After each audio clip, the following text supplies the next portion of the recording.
việc xưa nàyទាំងអស់នេះខ្ញុំគឺស្រីរតដោយសារតែថ្ងៃមុនខ្ញុំបានប្រុសនៅក្នុងបណ្ដាញសង្គមសួរមិត្តភក្តិនៅក្នុង Facebook ថាក្នុងចប់ឆ្នាំ2019ចូលដល់ឆ្នាំ2020តើមាន topic មួយណាដែលអ្នកទាំងអស់គ្នាគិតថាខ្ញុំគួរតែចែករំលែកពីបទពិសោធន៍ផ្ទាល់ខ្លួនរបស់ខ្ញុំទៅកាន់បណ្ដាញសង្គមជាការពិតណារាល់ឆ្នាំនៅពេលដែលចប់ឆ្នាំមួយឆ្នាំអញ្ចឹងខ្ញុំតែងតែសេជា note ពីបទពិសោធន៍ដែលខ្ញុំឆ្លងកាត់ក្នុងរយៈពេលមួយឆ្នាំទៅ share ទៅកាន់បណ្ដាញសង្គមប៉ុន្តែដោយសារតែឆ្នាំហ្នឹងវាពិសេសបន្តិចដោយសារតែវាជាឆ្នាំ2019ចូលដល់ឆ្នាំ2020អញ្ចឹងវាលែងនៅក្នុងខ្ទង់10ទៀតហើយអញ្ចឹងខ្ញុំចង់ធ្វើអីឲ្យរៀងថ្មីជាងហ្នឹងហើយវាក៏ជារយៈពេល10ឆ្នាំដែរដែលខ្ញុំប្រើប្រាស់បណ្ដាញសង្គម Facebook អញ្ចឹងខ្ញុំគួរតែធ្វើជាវីដេអូជាអនុស្សាវរីយ៍មួយសម្រាប់ខ្លួនឯងក៏ដូចជាមិត្តភក្តិទាំងអស់គ្នាជាការពិតណាខ្ញុំបាន post សួរ topic ចំនួន5នៅក្នុងបណ្ដាញសង្គមទី1តើតើជាមួយនឹងការធ្វើដំណើរកម្សាន្តទៅកាន់បរទេសទី2ការរស់នៅក្នុងប្រទេសដទៃទៀតហើយទី3ការស្វែងរកអាហារូបករណ៍ទី4ការបាក់ទឹកចិត្តហើយទី5ស្នេហាសួរថាតើខ្ញុំមានបទពិសោធន៍ច្រើនអត់ដើម្បីចែករំលែកទៅកាន់មិត្តភក្តិទាំងអស់គ្នាបាទខ្ញុំសួរគេអញ្ចឹងតែប៉ុន្តែខ្ញុំមកដល់ពេលហ្នឹងខ្ញុំបានធ្វើដំណើរកម្សាន្តទៅកាន់26ប្រទេសផ្សេងៗគ្នាក្នុងពេលដែលខ្ញុំរៀននៅបរទេសហើយខ្ញុំឥឡូវហ្នឹងអាយុ27ឆ្នាំអញ្ចឹងខ្ញុំដើរទៅកាន់26ប្រទេសហើយកាន់ passport ខ្មែរខ្ញុំមានអារម្មណ៍ថាវាមួយយ៉ាងដែរព្រោះថាវាខ្មែរយើងវាមិនមែនជា passport ដែលមានឥទ្ធិពលដូចជានៅប្រទេសជប៉ុនឬក៏នៅអាមេរិកឬនៅសិង្ហបុរីអីអញ្ចឹងយើងអាចដើរទៅកាន់ប្រទេសច្រើនក៏ជាមោទនភាពមួយសម្រាប់ខ្លួនឯងដើម្បីចែករំលែកទៅកាន់មិត្តភក្តិដទៃទៀតដែរថាធ្វើម៉េចបានយើងអាចទៅបានហើយបើចំពោះការរស់នៅបរទេសខ្ញុំមកដល់ពេលហ្នឹងគឺខ្ញុំរស់នៅប្រទេសអឺរ៉ុបក្នុងសហគមន៍អឺរ៉ុបចំនួន2ឆ្នាំហើយខ្ញុំឥឡូវហ្នឹងកំពុងតែរស់នៅប្រទេសជប៉ុនមួយឆ្នាំជាងដែរអញ្ចឹងខ្ញុំគិតថាខ្ញុំមានបទពិសោធន៍ដែលអាចចែករំលែកទៅកាន់មិត្តភក្តិដែលគាត់ទៅរៀននៅឬក៏សិស្សប្អូនខ្ញុំដែលគាត់តែចេញទៅរៀននៅបរទេសអញ្ចឹងថាត្រូវដោះស្រាយបញ្ហាយ៉ាងណាពេលដែលយើងនៅក្នុងប្រទេសដទៃទៀតហើយចំពោះអាហារូបករណ៍ខ្ញុំគិតថាខ្ញុំទទួលបានអាហារូបករណ៍ច្រើនតាំងពីឆ្នាំ2010រហូតដល់ឆ្នាំ2019ហ្នឹងគឺខ្ញុំមានអាហារូបករណ៍រហូតដូចជាការស្នាក់នៅអន្តេវាសិកដ្ឋាន Hartswell ទទួលអាហារូបករណ៍ពី DK Kim ឬក៏ទទួលអាហារូបករណ៍ពីអាស៊ានទៅ exchange program នៅថៃErasmus Mundus Joint Degree ហើយសប្តាហ៍ថ្ងៃហ្នឹងក៏ខ្ញុំទទួលបានអាហារូបករណ៍មករៀននៅជប៉ុនដែរតាមរយៈចៃកែហើយបើនិយាយពីការបាក់ទឹកចិត្តប្រកាសជាមានទេព្រោះថាជីវិតមនុស្សយើងដើរមកវាអត់ដែរតាមអ្វីដែលយើងចង់បានរហូតទេអញ្ចឹងខ្ញុំចង់ចែករំលែកទៅកាន់ជាពិសេសកូនសិស្សខ្ញុំដែលគាត់តែរៀននៅក្នុងសាកលអញ្ចឹងថាជំនះក្នុងការបាក់ទឹកចិត្តធ្វើម៉េចដើម្បី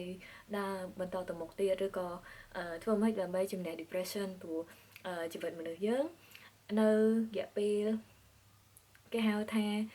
change ពី teenager ចូល adult ហ្នឹងគឺវាពិបាកមែនទែនពេលខ្លះយើងមាន depression ពេលខ្លះអ្នកតែយើងអត់យល់ពីយើងអញ្ចឹងខ្ញុំក៏ចង់ចែករំលែកដែរប៉ុន្តែអ្វីដែលខ្ញុំទទួលបាន comment ច្រើនជាងគេបែរជាស្នេហាទាំងដែលខ្ញុំមានបទពិសោធន៍តិចមែនទែន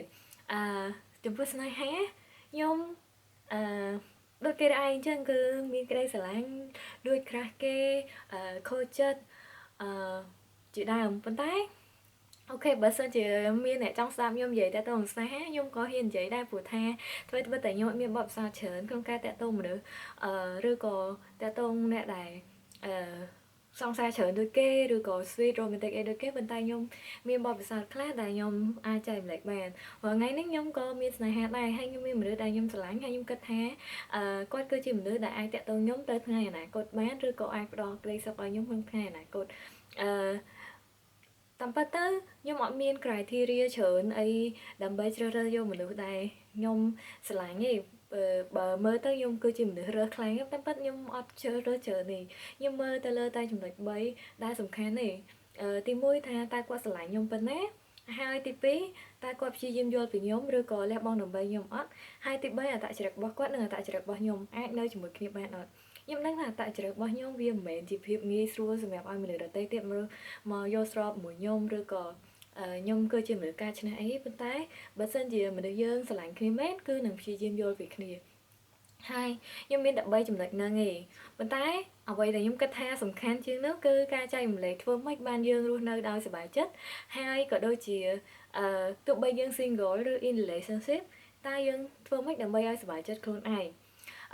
bài số bài bị sao nhung đã tổng này há nhung cách tha nhung miền bài bị sao đã tôi chỉ mùi nằng single chởn chiềng tha ta single phương mấy đặc bay của mọi tụi tôi pha rong sủng biệt bị sủng cúm haiធ្វើម៉េចបានរស់នៅដោយសុខចិត្តចំពោះខ្ញុំអាយុ27ឆ្នាំនៅក្នុងសង្គមខ្មែរគេចាត់ទុកថាជាវ័យដែលចាស់ល្មមដែលគួរតែមានគ្រួសារបើប្រាក់ខ្ញុំមានកូនពី3ហើយ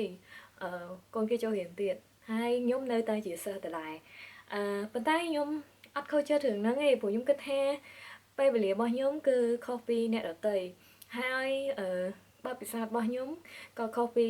អ្នកដែលមានគ្រួសារហើយការរីករាយរបស់ខ្ញុំក៏មិនប្រកាសថាខ្ញុំចាញ់អ្នកដែលមានកូនឬមានប្តីដែរអញ្ចឹងតើធ្វើមិនបានយើងរស់នៅដោយកិច្ចពីសម្ពាធទាំងអស់ហ្នឹងយើងត្រូវចាំថាមនុស្សយើងមានជំរឿផ្ទាល់ខ្លួនហើយស្ត្រីសម័យឥឡូវមិនមែនពឹងលើប្តីដើម្បីមានសេចក្តីសុខឬក៏ធ្វើដំណើរកម្សាន្តទៅប្រទេសផ្សេងឬក៏រស់នៅក្នុងសង្គមទៀតទេយើងមានការងារធ្វើយើងមានក្តីសុបិនហើយយើងក៏មានគោលបំណងដើរទៅថ្ងៃអនាគតដែរអញ្ចឹងយើងគួរតែfocus ទៅលើការងាររបស់ខ្លួនឯងថាតើយើងចង់បានអីហើយតើយើងអាចរស់នៅយើងរស់នៅហ្នឹងគឺចង់ធ្វើអីក្នុងចំពោះជីវិតរបស់ខ្លួនឯងតែយើងចង់ធ្វើការងារដែលល្អធ្វើឲ្យខ្លួនឯងល្បីឈ្មោះឬក៏ធ្វើការងារខ្លួនឯងដែលគិតថាមិនបាច់ល្បីឈ្មោះក៏បានដែរតែសំខាន់ជួយដល់សង្គមបានហើយយើងស្វែងរកពីក្តីសុខចេញពីក្នុងចិត្តខ្លួនឯងវិញថាតើអ្វីដែលយើងចូលចិត្តឧទាហរណ៍ថាយើងចូលចិត្តធ្វើដំណើរកម្សាន្តប៉ុន្តែយើងហ៊ានដើរលេងម្នាក់ឯងដោយសារតែគិតថាវាអត់មានសុវត្ថិភាពប៉ុន្តែតាមបទពិសោធន៍ខ្ញុំគឺខ្ញុំដើរលេងម្នាក់ឯងច្រើនទោះបីថាបើនៅស្រុកខ្មែរយើងគិតថាវាមិនសមទេយើងដើរលេងតែឯងដោយសារតែខ្ញុំនៅស្រុកគេចេះតែនិយាយប៉ុន្តែយើងអត់ចាំបាច់ដើរលេងតែឯងទេវាមាន group tour ដែលយើងអាចចុះឈ្មោះបានបើសិនជាយើងចង់ដើរលេងហើយយើងគិតថាការធ្វើដំណើរកម្សាន្តគឺជាក្តីសុខរបស់យើងហើយអ្នកខ្លះវិញក៏គិតថាការអានសៀវភៅគឺជាក្តីសុខរបស់ខ្លួនគាត់អញ្ចឹងគាត់រកសៀវភៅណាដែលជាចំណូលចិត្តរបស់គាត់យើងឬក៏អ្នកខ្លះថាចូលចិត្តការដើរមើលកុនឬក៏ shopping អូខេឲ្យតែយើងមានលទ្ធភាពធ្វើវាបានដោយខ្លួនឯងហើយគិតថាវាជាក្តីសុខរបស់យើងហើយយើងអត់ធ្វើអីខុសច្បាប់អាហ្នឹងគឺជាក្តីសុខឯងហើយកុំខ្លាចថាការធ្វើតែឯងគួរឲ្យខ្មាស់គេខ្ញុំបបិសាទៅមើលកូនតឯងទៅភោជនីយដ្ឋានថ្លៃតឯងដើរលេងនៅក្នុងទីក្រុងរ៉ូមែនទិកបំផុតលើពិភពលោកតឯងឧទាហរណ៍ខ្ញុំចាប់ផ្ដើមដើរគេហៅថា solo trip ឬក៏ដំណើរកម្សាន្តបែបម្នាក់ឯងគឺខ្ញុំចាប់ផ្ដើមនៅក្នុងទីក្រុង Venice ប្រទេសអ៊ីតាលីដែលគេចាត់ទុកថាគឺជាទីក្រុងរ៉ូមែនទិកបំផុតលើពិភពលោកប៉ុន្តែហេតុអីខ្ញុំទៅហ្នឹងហើយខ្ញុំដើរឯងហ្នឹងចំពោះខ្ញុំគិតថាវាអត់មានអីសំខាន់ទេរឿងដើរតែឯងឬមានគ្នាសំខាន់គឺខ្ញុំបានទៅទីក្រុងដែលខ្ញុំចង់ទៅកន្លែងដែលខ្ញុំប្រាថ្នាបើនិយាយចំទៅគឺខ្ញុំរៀននៅថ្នាក់អនុវិទ្យាល័យខ្ញុំរៀនជាភាសាខ្ញុំរៀនសៀវភៅអង់គ្លេសទៅគេនិយាយថាទីក្រុង Venice ចេះណាអញ្ចឹងវាធ្វើឲ្យចិត្តខ្ញុំនឹងចង់ទៅហើយខ្ញុំសួរថាបើសិនតែខ្ញុំចាំដល់ខ្ញុំមានសង្សារបានទៅអាចទៅបានអត់ព្រោះថាប្រហែលជាអត់អាចទេព្រោះការខ្ញុំទៅនឹងខ្ញុំអត់មានសង្សារផងហើយខ្ញុំក៏អត់ដែរគិតថាខ្ញុំមិនមានសង្សារភ្លាមដែរហើយបើខ្ញុំចាំប្រហែលជាវាខកពេលទេព្រោះអត់ដឹងថ្ងៃណាមិនបានទៅអញ្ចឹងខ្ញុំចង់ផ្ដាំផ្ញើទៅមិត្តភ័ក្តិឬក៏ប្អូនឬក៏បងដែលគាត់នៅលីវឬក៏ដូចជារៀបការហើយក៏ដោយជីវិតរបស់យើងសុភមង្គលគឺចេញចាប់ដើមពីក្នុងចិត្តរបស់ខ្លួនយើងអត់អាចពឹងផ្អែកទៅលើមនុស្សទី2ឬទី3ដែលនៅជុំវិញខ្លួនយើងទេអញ្ចឹងយើងត្រូវគិតថា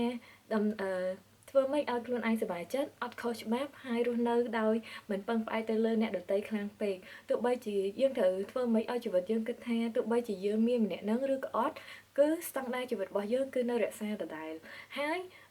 យើងនៅពេលដែលយើងមិនពឹងផ្អែកលើអ្នកដទៃហើយយើងមិនគិតយើង focus មកលើខ្លួនឯងចឹងយើងលែងខ្វល់ពីបរិស្ថានជុំវិញដទៃទៀតហើយយើងខ្លាយទៅជាមនុស្សដែលគិតថាយើងអភិវឌ្ឍខ្លួនឯងច្រើនជាងអញ្ចឹងធ្វើឲ្យខ្លួនឯងរីកចម្រើនទៅមុខហើយយើងសប្បាយចិត្តនឹងអ្វីដែលយើងមានចឹងយើងលែងខ្វល់ពីការគិតរបស់អ្នកដទៃមើលមកយើងមិនអីទោះបីយើងនៅលេវដល់អាយុប៉ុន្មានក៏ដោយឬក៏មិនរៀបការសោះក៏ដោយក៏អត់មានបញ្ហាដែរចាសូមអរគុណ បើមាន comment អីអាច comment សួរបាននៅខាងក្រោមឬក៏message មកខ្ញុំផ្ទាល់ក៏បានដែរព្រោះខ្ញុំអត់មានពេលចែករំលែកច្រើនតាក់ទងនឹងវីដេអូតទៅមុខទៀតអរគុណច្រើន